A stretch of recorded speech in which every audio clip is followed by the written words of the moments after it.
For a lot of us, we overthink. I would argue overthinkers are not underfeelers, we're overfeelers. And we Yeah. feel so much, we don't know what to do with it. It's uncomfortable. We can't cure it. We can't take it No. away because it's part of our system. Our body's feeling and speaking to us. And so I say, I escaped into the confines of my mind where I felt like I had some semblance of control and I could talk myself out of anything. I could overanalyze things till the cows come home. But it was perpetuating my anxiety. And until I learned to really drop back into my body and translate mind and body, allow them to have some synergy, then I was free from a lot of the anxiety that escaping into my mind was causing. Most of us know what it's like to live in our heads, overthinking, running through to-do lists, reacting before we even realise what we're feeling. But what if the key to feeling calmer and more in control isn't another mindset trick, it's in how we move? My guest today, Erica Hornthal, is a licensed clinical professional counsellor and board-certified dance movement therapist. She's the author of Body Aware, and her work bridges psychology and movement to help people manage stress, anxiety, and disconnection in a holistic and practical way. In our conversation, we talk about how the body responds to pressure long before the mind catches up, how we hold ourselves and our movement patterns can reinforce emotional habits, and how small everyday movements, from how we breathe to how we sit, can change how we feel and think. This conversation is about using the body as the most accessible tool you already have to reset your mind and feel more human again. So, Erica, I've heard you say in the past that many of us end up living in our heads a lot. As in, we're quite disconnected from the bodies that we're in. How have we managed to get to that place, in your opinion? I think there's really a combination. I think one, it has to do with the overconsumption, overemphasis, over importance, if that's a word, that we place on thought and cognition and even cognitive intelligence, right? IQ, our intellectual quotient. And that's through our educational systems, which I am not knocking, but we are so much more information and visually based than we are somatically and experientially based. I know in the United States, especially, a lot of schools are going towards a more social, emotionally based curriculum, which is great. But it's like, why? How did we get here? How Yeah. did we get where we have to build in social and emotional connection? That's what learning should be. Yeah. So, environmentally, there's so much stuff going on that we just can't process. Like, we're not meant to be cognitively and just consciously aware of all of the strife and struggle and even trauma. And so, it's really an escape. Oftentimes, we escape into what feels safe, which ironically becomes our mind. And we don't feel safe to be in the present because what we're experiencing is so overwhelming. So Yeah. while we can never truly disconnect from our bodies, we can cut off the awareness of the pain and the struggle and the intense stress that we feel. And so we escape into our minds. We also sit for a great portion of the day nowadays. And it's as if we are literally turning off the switch below the neck and just focusing on what our minds can do. And I think it's ironic because sometimes we interchange mind with brain, but brain is actually part of the body. Mind is almost it's not separate. It's almost like its own entity, right? We can't Mm. qualify where the mind is. Some people feel it in their gut. Some people, for me personally, it's like Yeah. a cloud kind of over my head. Um, but we've really prioritized that. And so one of the things that I, love talking about, get to talk about with you today is just how movement can help us settle back into the body so we can escape the confines of our minds. It's interesting what you say about escape into our minds? Because I would imagine that a lot of people listening would say, oh, it doesn't feel like freedom in the mind. Because obviously, when you have that stillness, but also that massive external input that we're talking about that is coming at us from all angles in ways that it really wasn't even just a few decades ago. I see that that is then creating anxiety in people, Hmm. and a loss of joy, and obviously, as we're saying, also a loss of connection. And so, actually, when we have this sort of retreat to our minds, it's not even a great place to be for many. Would you agree? 100%. Yeah. It's almost like ironic. Like I hear myself say it that we escape into the mind. And there is that thought of like, but that doesn't feel safe, actually, right? It kind of perpetuates or exacerbates some of the anxiety that we feel. And the only way that I can describe it or that I understand it myself personally is that at some point I was either made to feel less than or ridiculed or criticized for some form of expression, I'm not talking in ways of like a traumatic experience, but for those of us listening, it could be, I drew something that someone thought, oh, that looks terrible, and so I learned not to draw anymore. Yeah. I think for me, it's more the praise. If someone says, wow, that's amazing, then I'm like, okay, I'm doing a great job and keep doing it. And in the absence of praise, I criticize myself and I say, that's not good enough. You didn't do a good enough job. You shouldn't be doing this anymore. So at some point, I perceive that as criticism. I criticize myself and I escape into my mind where I can feel like I can make sense of something. It's a way for me anyway to feel like I have a sense of control. And I Yeah. think for a lot of us, we overthink. I would argue overthinkers are not underfeelers, we're overfeelers. And we Yeah. feel so much, we don't know what to do with it. It's uncomfortable. We can't cure it. We can't take it No. away because it's part of our system. Our body's feeling and speaking to us. And so I say, I escaped into the confines of my mind where I felt like I had some semblance of control and I could talk myself out of anything. I could overanalyze things till the cows come home. But it was perpetuating my anxiety. And until I learned to really drop back into my body and translate mind and body, allow them to have some synergy, then I was free from a lot of the anxiety that escaping into my mind was causing. And so you're talking about childhood, I presume, mainly, and sort of that process of growing up. Would you Mhm. say that that is the experience of a lot of young people at the moment, particularly? I think so. Yeah, I think so a lot. Especially because maybe my generation or a little bit older is the one raising the children, right? And so we're kind of coming into our own, trying to take control in a healthy way of our mental health. Yeah. How do you do that at the same time trying to rear and mentor and support the children in the household doing the same thing, Yeah.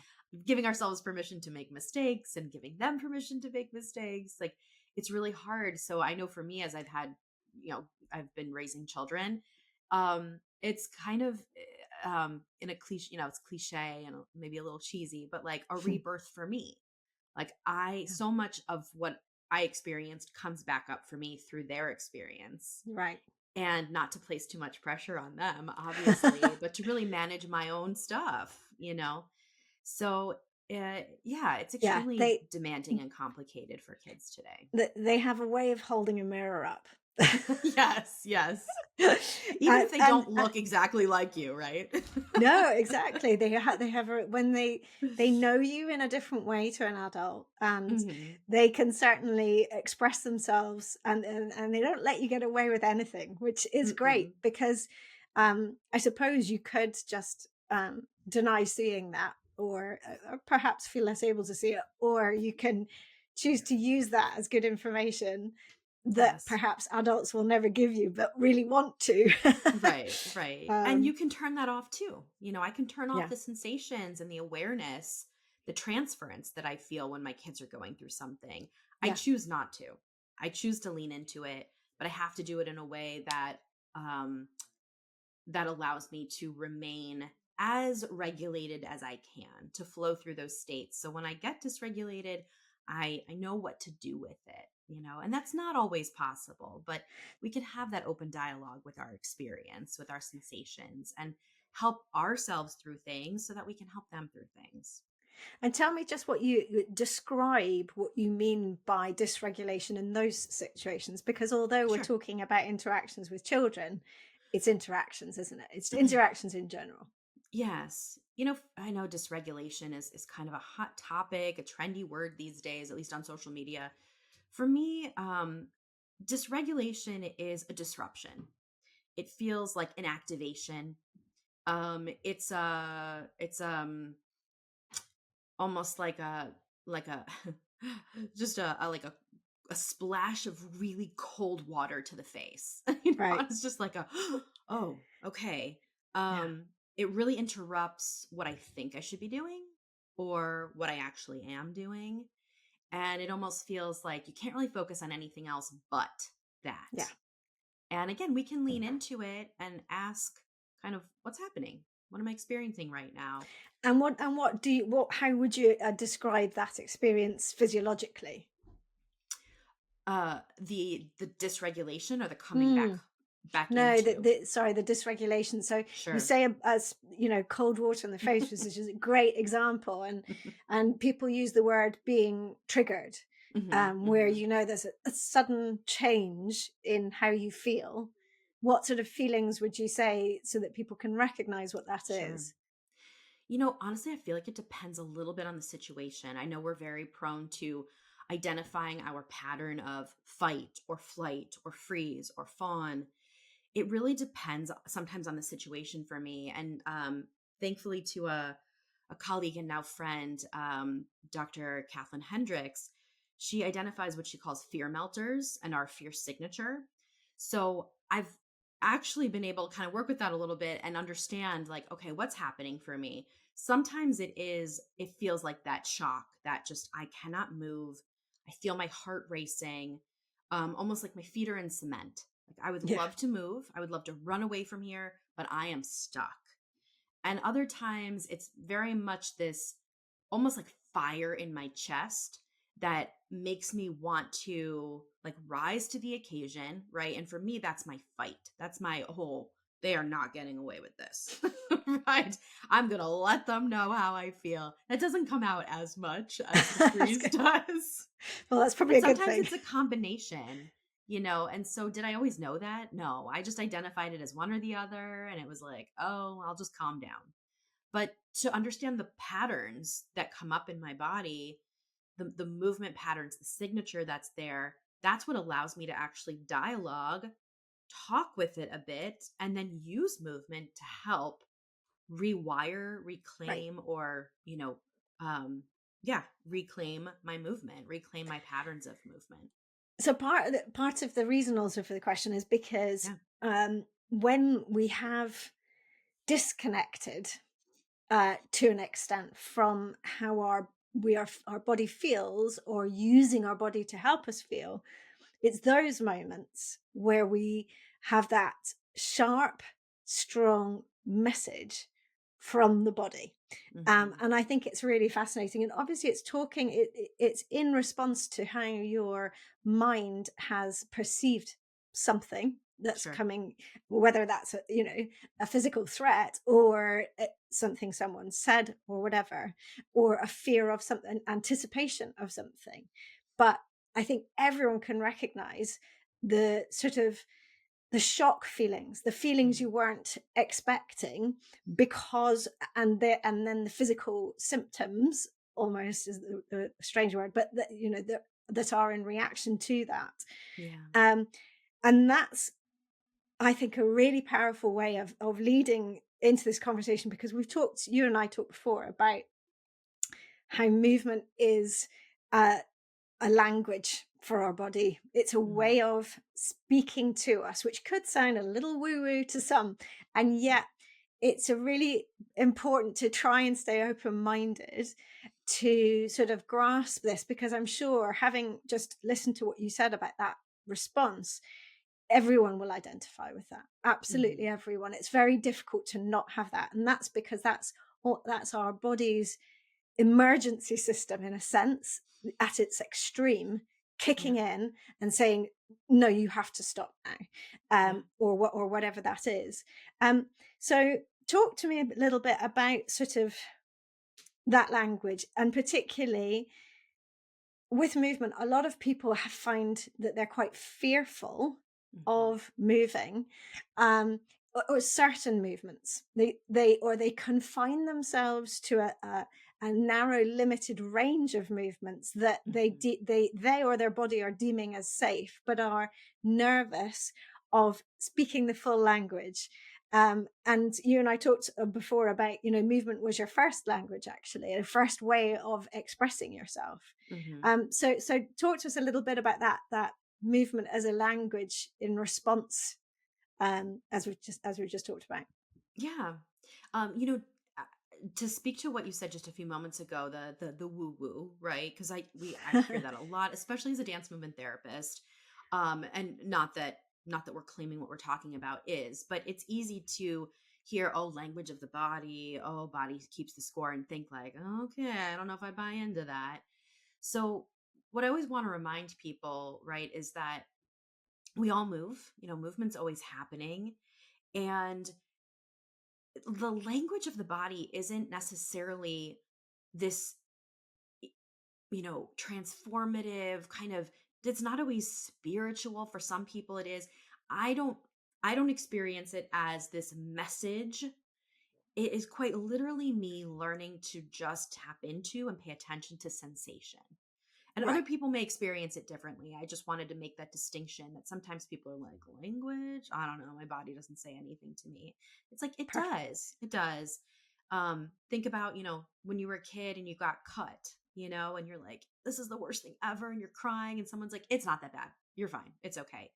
Mm. Okay, I guess it's not that bad, right? And so we learn to silence those sensations and those signals. So this is an invitation to reclaim whatever your pain is, whatever it feels like, and to not allow someone to minimize that experience, which is really hard because we've spent a lot of our lives being minimized in that way. So for me, yeah, language of the body is our first language, as you mentioned. We've talked about that. And what I mean is, quite literally, before we spoke any words, we made sounds. Most of our communication is through rhythm, is through reflexes, it's through nonverbal communication, and that's still the same. We communicate 85, sometimes even 90% through nonverbal communication. Yeah. It's the tone and the actual words that make up, 10-ish% of our communication. But once we have this cognitive ability to explain or express ourselves through words, we really, again, minimize, kind of mitigate the use of the body and communication, nonverbal language. So that looks a lot of different ways. It's the sensation. It's going back to the five senses, looking beyond those: proprioception, interoception, introspection. All the shuns. Our awareness of where we are in space, our awareness of time. There's something like 22. I've heard even more senses Wow. of the body. We don't tap into them. Our vestibular senses. Um, we kind of accept that as we age, we're going to lose some of these senses. And I just don't think that has to be the case. But we have to engage with them. That's the Yeah. language I'm talking about. You know, Yeah. yeah, it can be affirmations, love your body, talk to your body. I'm quite literally just talking about what the body feels. And when we're so turned off from that or disconnected from it, thinking about connecting to what could be pain is very scary, and we don't want to do Yeah. it. Yeah. Absolutely. We want to uh, avoid it at all costs. Yes, But yes, but I myself think included. I've definitely been there. So it's of like, course, everyone has, because when that's human learning, when we hurt ourselves, um If we cut ourselves on a knife, we're perhaps a little bit more careful the next time, etc. That's the way that we learn as Yep, we yep. age. But also when it's bigger injury or something worse, we then create potentially an unhealthy fear that then limits our Yes. movement patterns because our brain is bracing the body to say, don't go near this. And yet Yes.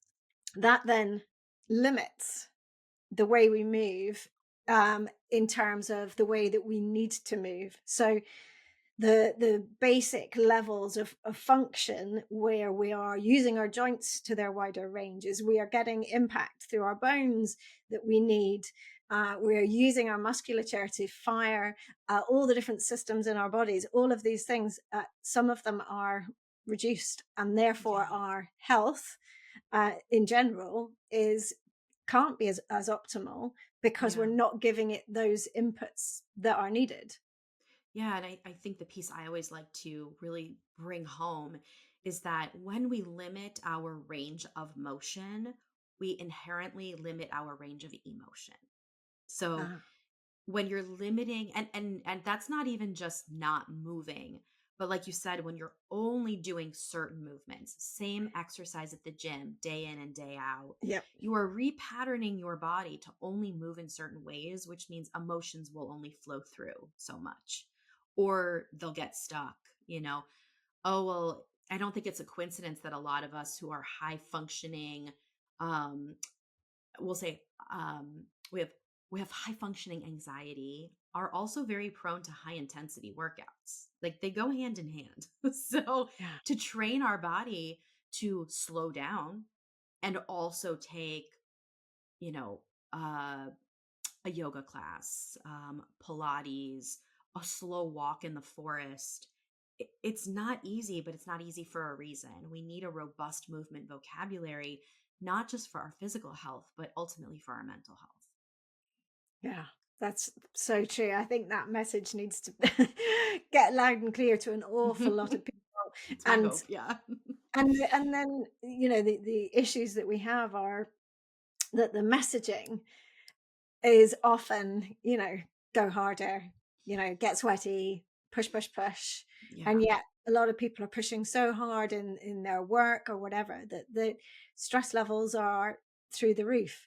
And actually often there feels like there's a comfort in that high level of Hmm. exercise because it's familiar, and yet the sleep's poor. Hmm. Emotional issues, mental health issues, and yet those people are thinking, "But I'm doing everything I should be. But I'm doing everything to the nth degree that I should be," and yet it's the exact opposite. So if someone is in that position, how how do they start to move into the sort of finding what regulation feels like, how they lower down this sort of frenetic um, feeling and feel comfortable in a space that is calmer? Yeah. This is when I go to just the kind of stereotypical, almost cliche awareness, where it isn't. I know the go-to is to like automatic change, right? Okay, well, what do I do? Give me something to do. How do I get out of this? And especially when I'm working with clients, so much of it is just building awareness. You know, can you create awareness around when you feel that way? Or then take a step back. What were you doing right before you started feeling that way? A lot of what I do is kind of a adapted movement analysis. So we're looking at what are the patterns of your movement, what feels familiar. One of the planes in which we move is called sagittal, so we move forward and back. And so many clients, time and time again, feel so comfortable and miserable at the same time moving forward. And just exploring the back, walking backwards, stopping, pausing, these different um explorations in what I just keep referring to as a movement pattern or rhythm is enough for people to start making those changes without a prescription, right? Yeah, Without move this way 5 times, 3 times a week, tell me how you absolutely. feel, we'll check back in. It becomes your own blueprint. Like you get to recognize what does and doesn't feel good, what's automated and what's like, ooh, I gotta learn this a little bit more. I'm gonna practice this. Yes. That's the moment. That's so it's the Yeah. awareness. And then if someone says, now what? I noticed I did this 50 times over the course of 48 hours. Now what? What do Yeah. I do? And I tell people like we got to challenge it. So we got to become aware, we got to challenge it.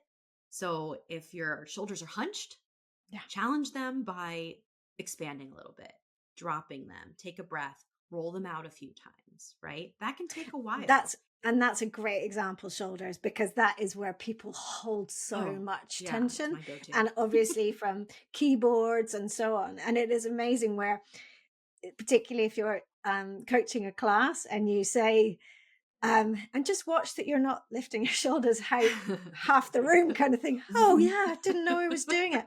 And it's that, exactly as you say, awareness is, it is being aware of your autopilot, Yes. being aware of what you're unconscious of Yeah. doing, Yes. just switching that, flicking that switch, even switching that So flick, hard. flicking that switch is so difficult. But it's interesting because once you've switched it, and it's incredible how much more that awareness leads to of, Mhm. oh, I'm doing that with my shoulders, but oh yeah, it's also affecting my breath. I'm, when I drop my shoulders, I'm breathing lower down. I'm breathing more in my diaphragm, and up here, it's creating tension, and I'm breathing. And that, just those two things, as you say, Yeah. dropping the shoulders and the effect that that can have on helping breathe into the depth of the lungs. That alone has a huge impact on your physiology. It's Yep. so calming. It can Yes. help you in moments of sort of panic and fear, because you realize that your body is in protection mode. And actually, if we face this more Mm. open, lowered, and calm, and with enforced almost relaxation, Yeah. that can help to deal with situations. So although it feels like or sounds like the smallest thing, it's amazing how powerful that is. Oh, yeah. And I want people to understand that even when the awareness comes in and then the next stage of kind of challenging that, it's going to be uncomfortable and Right. not necessarily jarring or triggering as we mentioned before, but the go-to is going to be for your body to go right back where it was because it's familiar. And Yeah. our brain's not wired for happiness. It's wired for familiarity. It's wired for Yeah. safety. It's wired for comfort. So even if you say, "Oh, this is better for me," it's going to feel weird for your brain. And until you repeat that over and over again and build in those new neuronal pathways, it's going and then when we have times of stress or ultimately trauma, we are going to revert back to those patterns again because Yeah. there is that sensation of like safety. And I always want people to know um, that that is a normal process. It's very easy, my clients included, to go to like, oh, I failed. Oh, I Yes. went back. Oh, All or it nothing. happened again. Right. And I'm like, that's what it's supposed to do. It's okay. Like, listen to it. That is the listening, right? Notice what Yes. happened. And the last piece for me is the expression or the expansion of that movement. So after I've worked with clients for a little bit and they're like, wow, I found this freedom in my body again. I'm not stuck in my mind all the time. The expansion and the expression is like, I went and took this belly dancing class. And I'm like, belly dancing? What? We've never done that before. There, I know, but it just something called to me to try this, and I realized how I wasn't moving my hips enough and I was feeling really stiff and it was amazing, or someone will take up an instrument or Yeah. write a novel. It's like the amount of creativity that flows through us when we learn to move our body for mental and physical health is Yeah. unbelievable. And our creativity only increases as we age, but we need to practice it. We need to exercise those muscles. So let's talk about sort of movement, creative movement. So the Sure. one end of the scale is exactly what you've just said, where you are responding to something that's happening regularly. So talk about the shoulders lifting again, Mhm. and we bring them down and we sort of feel like, are we having to hold them down? Where should my arms sit? And so on. And as you say, that can be uncomfortable for people initially. Mhm. And the reminder that you gave us, the great reminder that every time they go back up is another Hmm. opportunity to be relearning. Hmm. Um, and each time you're not in your head, you're thinking about how your body feels. So you're making that connection Yeah. over and over. So every time you go wrong, in inverted commas, is an opportunity. Every problem that is happening is a solution in disguise, as they say. So Hmm. you're relearning and speaking with that, making that connection and that discussion with your body. I hope you're enjoying the conversation. I'm just taking a quick break to ask you a question. Have you started to notice that the everyday things you used to do without thinking, like getting up off the floor, lifting the shopping, or hopping over a stile, now take more effort than you feel they should? Well, if your answer is yes, you are far from alone.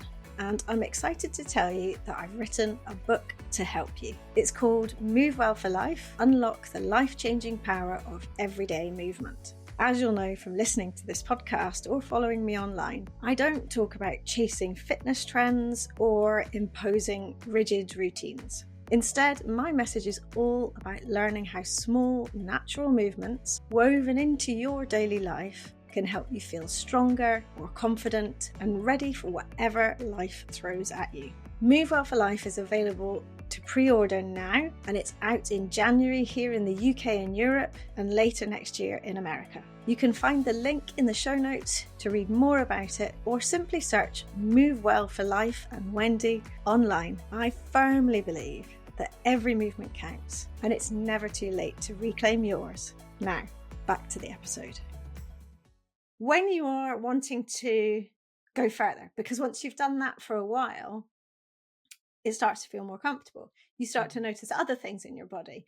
You start to feel like your body perhaps is saying, yeah, my hips are stiff. And you realize that stiffness in your hips is not just a pain and it's not good and I just need to do a stretch and then get it away, but you start to think, how can I move to feel better in that area? And you talked about belly dancing, which is one extreme Hmm. for sure. Sure. um, but no, but a lovely example. But what about just starting to embrace movement more? So if we talk a little bit more about dance movement therapy, Hmm. because people listening will many of them will know about the fact that I coach natural movement, and one of our links was to do with early developmental patterns, because I noticed that when some clients go back down to the floor and when we do rocking and crawling and so on, it can be a very emotional Hmm.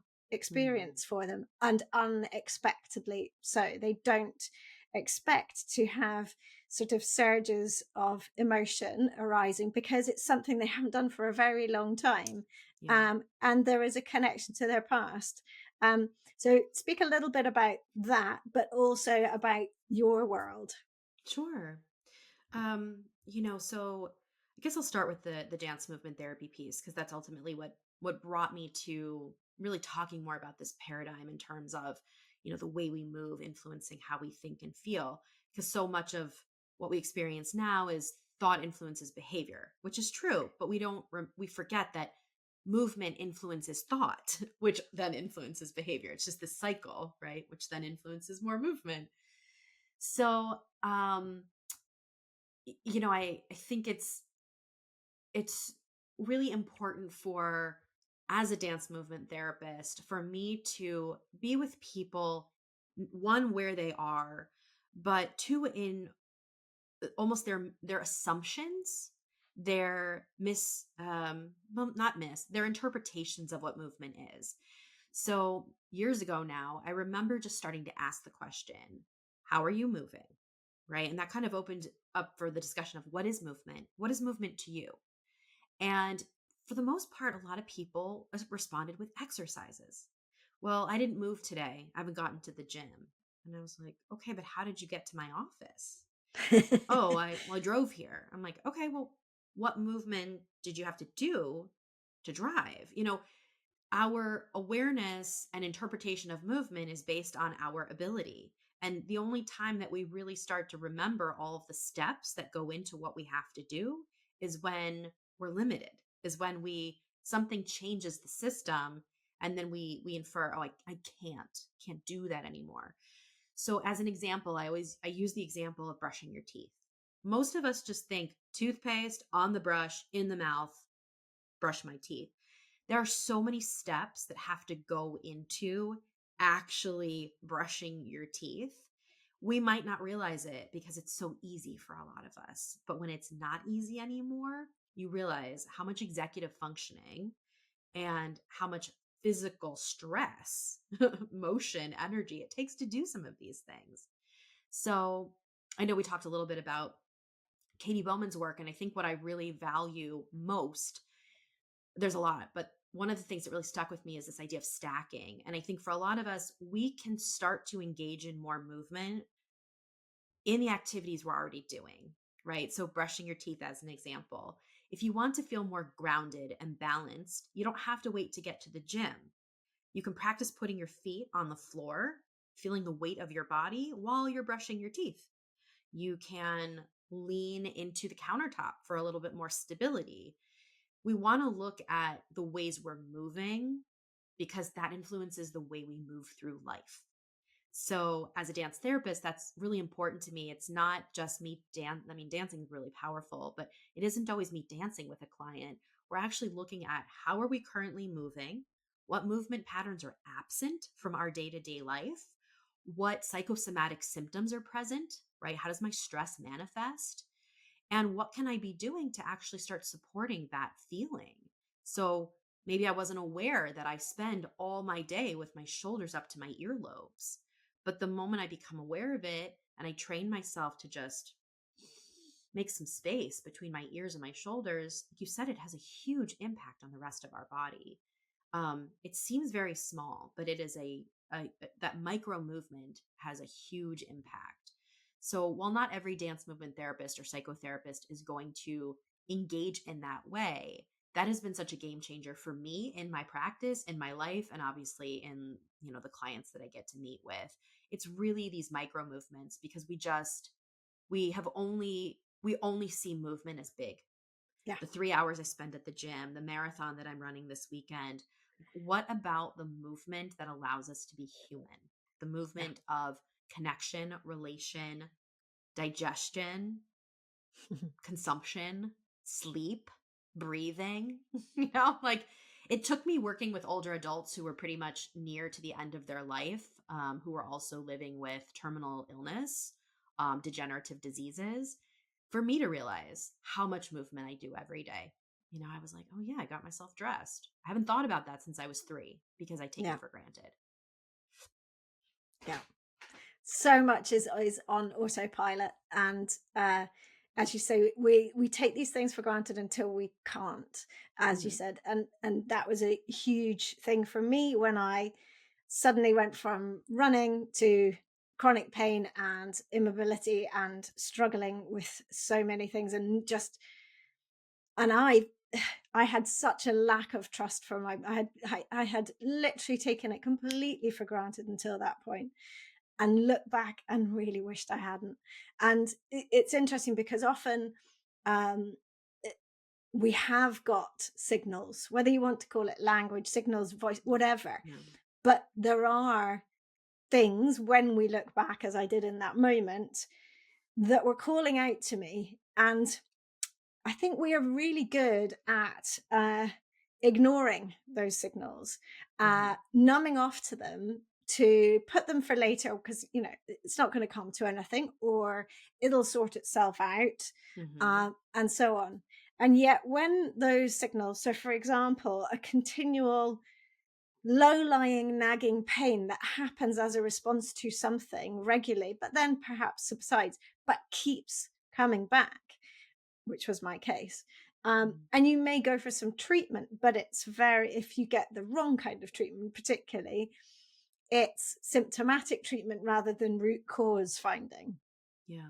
And sometimes it's really hard to find the root cause because, as we're talking about today, it's about so much more than just how well your body's functioning. It's also the connection with your brain and how you're feeling emotionally. It's all one big package, but that's very hard to delve into when it's Yeah. just a small symptom. But what I would say is, I think it's so important to go to the level that you're talking about, where we really do think about um, sort of giving our bodies permission to talk to us, to say, Hmm. this is regularly wrong. Please, could you go and do a bit of investigation here? Yeah. Because the long run, as it was for me, could be something quite severe, a severe stop, and then, 4 years of chronic pain completely unexpectedly and Mm. from literally nowhere. And Yeah. no one thinks that that's going to happen to them tomorrow. No one. I Yeah. certainly didn't go into that. Um, so I think you're absolutely right that it's starting to really think about how you're feeling in the everyday is Yeah. just as important Yeah. as a response to some big mode of exercise. But a lot of people aren't doing that, and a lot of people are moving less. But that's it's not so bad. It's really important to exercise. But for me, the foundation always comes from movement. And I think Yeah. movement, we were talking earlier about regulation, but particularly when you get into moments in your life, you talked before about trauma. And as we go through life, there are always going to be things that happen. There's Hmm. nothing more certain than change. And these curveballs will always be thrown at regular or irregular intervals, and so we need to be ready for when they hit, and we Yeah. need to respond. And I think what you're talking about, where we are developing that self trust, is a really important way to help us become more resilient in those moments. Yes, absolutely. I think as you're talking, I was just thinking we can't wait for things to be easy to move. Right. I can't wait for that headache to, go away on its own to move. And when I say move, I don't mean exercise. I mean maybe it is to get up and get myself hydrated, medication, turn off the lights because they're blinding. It's like Mm. again, it's not just exercise. And for me it's not just the movement, it's the execution. How am I going about doing these things? We kind of just take the movement for what it is, especially when it's exercise, and don't necessarily give ourselves permission to execute it in a way that feels necessary for us in that moment. Yeah. So, some again, as you were talking, something that comes to mind a lot for me is I like to use movement as metaphor, because there's a lot of, not only is there a lot of symbolism there, but in a lot of the work that I've done, it really hits home for a lot of people. So as a brief example, I've worked with quite a few people, but one in particular, I remember talking about the emotional experience of bending over backwards for people. Right? We've heard that expression. I Yeah. bend over backwards. Sometimes we hear it as people pleasing. But in particular, this woman had come to me and she said, "Oh, before we start moving, I just want you to know that I have a very," she called it a bad back, which I always find interesting that we think body parts that don't perform the way we want them to are bad. Bad. So she said, "I Yeah. have a bad back." And I said, "Whoa, wait a minute. What's your relationship to that?" And she's like, "Oh, well, I've always been super flexible. As a kid, I was doing back bends all the time and gymnastics." And I just remember asking her, "Do you think that your flexibility, particularly in your back, has anything to do with how you please people today? You're bending over backwards for people." And she just stopped dead in her tracks and started crying, which I was not expecting. Yeah. But she was like, "I think it has everything to do with it." Obviously, there's physiological things there too, but that emotional component was the reason she was there. She was like, "I don't take care of myself. I don't put myself first.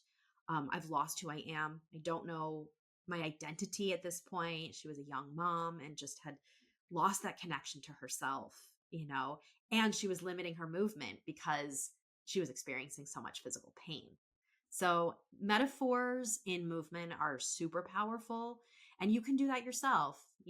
Notice how many times you use movement language to describe something. You Mm. know, um, uh, again, that bending over backwards or pain in the rear end, right? There's so Yeah. many ways that we use movement and the body to describe an emotional experience, but then we don't investigate it. Yeah. That's so true. I'm going to be watching out for that now, um, Yeah. because you do, you sort of, you listen to yourself, and as you say, back to that negativity where we hear ourselves saying these negative things about ourselves.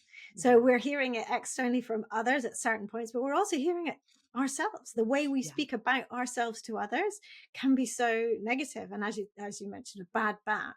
Yeah. Yeah. There's no room for improvement there. Right. It's Bad just is labeled bad. as bad, and then you're It's never gonna done. interact with it the same way, right? My Yeah. bad knee. I'm like, so which is, oh, so that's the good knee? I'm like, what, how does, you're punishing your body, and then Yeah. exercise becomes the more punishment. Yeah. It's like I have to rehab this part of my body because it doesn't perform the way it's supposed to. It's like it sounds very, this is woo woo, I think, of me, but it's like you have to love that part. You have to allow it to Yeah. exist in Yeah. the way it is right now, and then it will return, right? Yeah. Maybe it won't look exactly like the other knee because it's been through stuff, but it doesn't have to be ostracized forever. It doesn't have to be known as the bad part. And it has to be recognized as part of an entire system. We're Yes. so good at Yes. separating out each bit, Right. as if it's not got any relationship to the bit next, and we can't. It's almost impossible to move any body part without getting other parts involved, particularly our nervous system. Clearly they're all, Right. and therefore they're friends and neighbors, and it's really important that we get them to all work in harmony. And part of that Yeah. is by, and I think that's the thing, when you, particularly if you're protecting a body part that's been in pain, noticing that you're doing that, and noticing that you're perhaps compensating by shifting weight away more often than not, things like that. It's really important to notice that, bring the awareness in, but also through gentle movement, trusting, coming back to center, Yeah. seeing how it does feel to use it more normally again, and allowing that sort of stability to come back in the body. Because when we protect and compensate, so many other things are going, oh, we're holding you up because we Yeah. can't cope with the fact that you're permanently on a lean and so on, and just, but doing it in a gentle, careful way. I Yeah. was going to come on to talking about how we start that reconnection. So we've talked about awareness, Mhm. but in your dance movement therapy, so explain, people are probably crying out, what does she mean by dance movement therapy? Because it's not coming into a room and just having a boogie and walking out again. That's Right. Although that's that's fun, but I that's a would do that great thing too. to do. And you know what? Find the room and go for it, because it's brilliant for Yes. you. But just explain to us a little bit what you do for someone, and why they come to you in the first place, if you see what I mean. Sure. What is it that makes them think, oh, that person is for me, or that modality is for me? Yeah. Um, so the way I like to describe or explain dance movement therapy is that first and foremost, it is a psychotherapeutic approach that brings all of our movement, body awareness, nonverbal communication, rhythm, movement patterns, um, into the therapeutic relationship, right? You're working in accordance with a therapist into the therapeutic relationship, ultimately to integrate, right? Our minds, our bodies, our souls, or our spirits, to improve our functioning, right? Our emotional functioning, but also oftentimes our physical functioning. So it's not a physical therapy. It's not kinesiology. I'm not manipulating. I'm not realigning. All of the movement is coming from the client, and the movement can be small, it can be a gesture, a posture, a micro movement, a breath. And then, yeah, sometimes with clients we are mobilizing our bodies in ways that look like a boogie, right? Look like a dance. We've got music going on. It depends on why the person's there to begin with. So leading into that, why do people come see me? um Sometimes it's purely because I take their insurance. That's a big thing in America. So they're like, oh, I didn't even Oh. know you were a dance therapist, but you're in my network. So I'm like, okay, we'll work on that. But it is either because someone has reached a plateau in what they feel like is traditional talk therapy, and they know that their body is holding stuff, and they've gotten really good at either not talking about it or they just don't have the words. There are no words to express what they are feeling. I've also worked with people who quite literally cannot speak. They don't have the language to do so.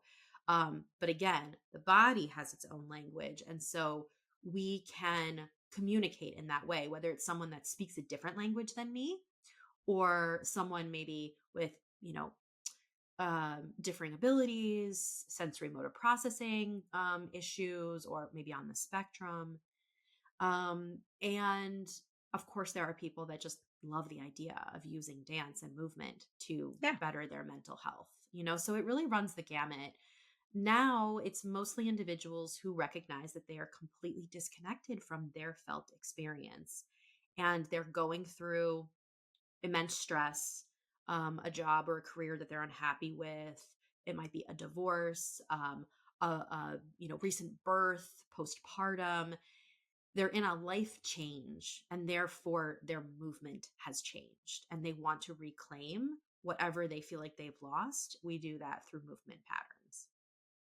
Amazing. I mean, it just, I'm not sure how available it is in the UK. Is it a big thing? To be honest, I hadn't come across it until I came across you. I know Yeah, that there is dance therapy, but sure. um That's like it's from retail a different, therapy. It's like chocolate right. therapy. So we use dance to feel better, right? If you're using something Yes. to feel better, we usually throw therapy at the end of it. Yeah. Exactly. And that's why I was like struggling with saying the word therapy, because when you're using therapy in your terms, it's a very, very different thing. Yeah. And Well, actually, you've trained for many years to get to that point. yeah, well, actually, in the UK, parts of Europe, the NHS especially actually recognizes it as dance movement psychotherapy. So Right. DMP. That. I don't know why we didn't adopt that in the United States, and it's a lot harder Mm, because yeah, you hear therapy and it feels a little bit more like, oh yeah, I could call myself that. Sure, therapy just feels better. But there are actually quite a few practitioners, maybe even in your backyard. So if people listening are yeah. closer to your neck of the woods or anywhere else in the world outside of the United States, there Mm, actually are so many dance movement therapists practicing. We've kind of changed our names, or we adopt, we might have other licensures or other credentials that we have to rely on sometimes. But yeah, if you're interested, all you have to do is a little internet search. There are absolutely. associations all over the world for different countries, different continents. You may be surprised to find that there are dance therapists actually very close to you. So I always appreciate when people say, I've never heard of this until you said it. Yeah. That's one of the reasons I like to have these conversations because I want people to know about it. But it Absolutely. it only starts there, right? It's like it is not just me. I cannot service everybody, right? And for good reason. Yeah. Therapy is about the relationship, and I'm not going to be everybody's cup of tea, and that's Mm, okay. You need yeah. to find a therapist that you relate to, that you feel comfortable with, and that you can have a secure interaction with. And some I of us think do that, work sorry. virtually, so you don't have to be in person with someone if that is, more in line with what you need. I do think the name, dance, psychotherapy, Mhm. the psychotherapy makes it, to me, more intriguing. That makes me ask the Mm. question more. Whereas when it's just dance therapy, dance movement therapist, it's It's I confusing. well, also, I sort of have expectations. Mm. I think I know what it is, and I don't necessarily, because you clearly, the way you described it, and from our previous conversations, I was like, whoa, this is a whole new world, and what a Sure. brilliant world, because it's incredible way of, it's so holistic. I love how holistic it is, because the reality is, people have heard me talk before. I didn't start to really improve from my chronic pain until I went through a bit of a mental shift where I stopped fighting so hard Mm. against my body, and with the frustration and anger about what had happened, and started to fully accept where I was, Mhm. surrender some of those, and, as you would say, leaned into some of those emotions that were arising that I was really suppressing. Yeah. When I Yeah. started to do that, things started to unfurl, and I could only see that that that finding that came through desperation. Mm. It wasn't I was looking for, and it came. It was a book someone gave me. 2 books, in fact, that people gave me, and they opened my eyes. And that's why these conversations are so important as well, to say, Yeah. there are other paths, there are other ways, and there are such a range of amazing modalities. Not all as holistic as that, that's for sure. But Sure. it's trying, learning, listening, being open, being curious that will help you move forward on a path ultimately. So, Yeah. to leave our listeners with a sort of a little tip Mhm. about connecting in with themselves, you made the lovely sort of, you almost posed the question, although it was to your normal clients, about how are you moving today, and actually getting to the granular level of just simply moving. And I will often say to clients, list all the ways that you've moved today, and it's a similar thing where Mhm. you will get obvious exercise of, like, I walked for this much, I did this many steps, and so on. Yes. And then when you bring it back to the, no, I got out of bed, I Yes, yeah. was, I put one shoe on, I did it. Wow, the list is long. And the Right, you're list like, "Wow, you did a lot today." is a lot today, and appreciate your body for that, because wow, Yeah. look how much we functioned in the world. But beyond that, what's one sort of leave the listeners with a little prod, a prompt, to get Sure. them further along that thinking journey? Yeah. So a bunch of things come to mind. I did in a sense already share. I call it acing your mental health. So just that reminder of like becoming aware of our movement, challenging it in some way. We talked about dropping our shoulders, and then expanding it. Okay, maybe now I do 3 shoulder rolls, or I stretch my arms. Gosh, I wasn't even stretching my shoulders. Now I'm stretching my whole upper body. So just that reminder of kind of acing our mental health. But exercise wise, my favorite thing to impart or share with people is the power of the lean. You talked about, like I say, lean into things, especially when we feel like we are in a bit of a chaotic situation. We can't control what's going on in our world or our environment. Learn to lean into um, a stable part, right? Like lean against the wall with your back, or push your hands into the wall, rather than sitting in the middle of a room with no support. See if you can sit against the wall, Or lay because on the ground. I yes, or lay on always the ground. encourage people to lay Yes, flat on the ground. It's the yes, that is most support too. wonderful support. It Yes. is. So that reminder physically, we don't even have an intention for it.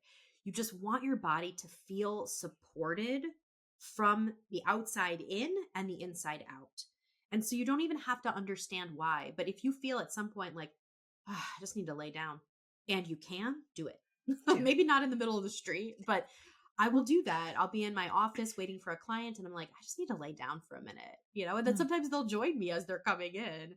So the power of the lean into something, and then you'll start to feel what it feels like to move away and be supporting yourself, right? Mhm. And it may be a struggle. We might be like, "Ugh, all right, here I go again." But over time, you actually feel what we haven't felt in a long time as kids, right? For those of us who were able to stand on our own 2 feet and take our own walk our own steps, we've lost that connection. We forget how important it is to stand on your own 2 feet and to walk on your own, um, emotionally speaking, not just physically speaking. So Yeah. practice that again. No matter how old you are, practice being supported and learning to take those steps for yourself, especially emotionally. It will thank you. Brilliant. Absolutely brilliant advice. I really love that. And it is interesting because, again, it's that connection with something, whether that is supported upright or particularly down on the ground, for me, where Yes. we just don't do it. We just don't do it. When Right. Well, we will lean up against the wall occasionally, but it's it's out interesting, of particularly exhaustion, it's right? out of We're like, it's a last resort. It's a total yes. last resort. And there's no intention. It's just, as you say, to literally prop you up. And Yeah. yet the beautiful thing about the ground particularly is that when you're there as well, there's an invitation to roll around a little bit, to move. You've got Yes. so much more freedom to move. There's no particular impact. It doesn't feel risky. You're not going to fall. It's such a place of safety. And yet, how often do Mhm. people lie on the ground? It's also an invitation to pick yourself back up, Love that. so it isn't, sometimes we're like, I'm on the ground and that is the rock bottom, right? I'll never get back up. Right. Even physically, as we get older, sometimes we're like, I can't go to the floor. I'll never get back up. I'll need someone to help me. Maybe that's okay. Maybe emotionally, we're also at a place where we need someone else to help us. So if you are able to engage in, laying on the floor for any moment of time, remember that it is always a practice in getting yourself back up and getting through whatever it is that you're, dealing with. Absolutely brilliant. Perfect endpoint. Absolutely love that. Thank you. I'm gonna go do it now. You I'm gonna go lay down. I'm desperate. It's so funny, isn't it? As soon as you get that calling, it's like, right, let's just both, it maybe won't look great on the video, but let's just both lie down. Let's just lay down. We'll do the Just whole lay down podcast and laying down. that would be an interesting video. So Oh, funny. thank you so much for your time. That was really, really interesting. Such an interesting conversation. I'm sure Thank people you. will have really, really enjoyed it. And I'm going to be linking you in the show notes to your socials. You're a multi-book author, so we'll link everything on there so that if people want to delve further, then they absolutely can. And also, if you would be so kind as to share perhaps some organizations, both stateside and UK, that if people are interested in dance movement therapy, then that would be really useful as well. Sure. Yeah. In the States, there's the ADTA, American Dance Therapy Association. The one that comes to mind is the European Association of Dance Movement Therapy. Perfect. So yeah, Great. at the very least, just search dance therapy and then your region or your continent or your country, and it'll pop up. Perfect. Thank you so much for your time, Erica. Really Thanks, grateful. Wendy. Have a great day. I hope you've enjoyed listening, and if you have, you can help by doing 3 things. First, press the follow button to tell podcast platforms you want to listen again. Second, please give the show a 5-star rating and leave a review about why you liked it. And third, I'd love you to share it with friends and family or on your socials, for which I'm truly thankful. Finally, if this podcast is making you want to start reclaiming your own movement, join me in the Reclaim Movement membership for classes, both live and by replay, and countless videos of mini movement breaks to add into your daily life, covering practical and fun, important natural movements. Visit reclaimmovement.co.uk/membership to get started with your 7-day free trial. See you for the next episode, and thank you so much for listening.